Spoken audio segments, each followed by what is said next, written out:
Today, I will show you how to activate the iPhone keyboard with the exact iOS emojis in all their real forms, and you'll find the keyboard in both layouts fully functional at 100%. The first thing we'll do is install the keyboard. All the app links I'm sharing today will be in the pinned comment. Once we've installed the keyboard, let's activate it. Tap on the iOS keyboard and it will ask you to enable the iOS keyboard. A notification will appear. Tap Allow.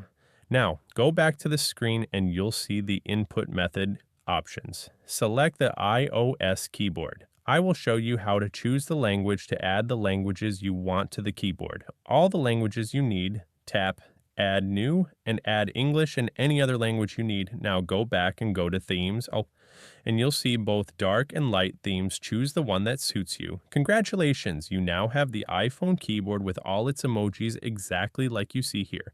Browse the emoji list just like the iPhone emojis in all the forms I showed you. As you can see, the keyboard works on WhatsApp with the exact iPhone layout. Finally, don't forget to subscribe and like the video if you found it helpful.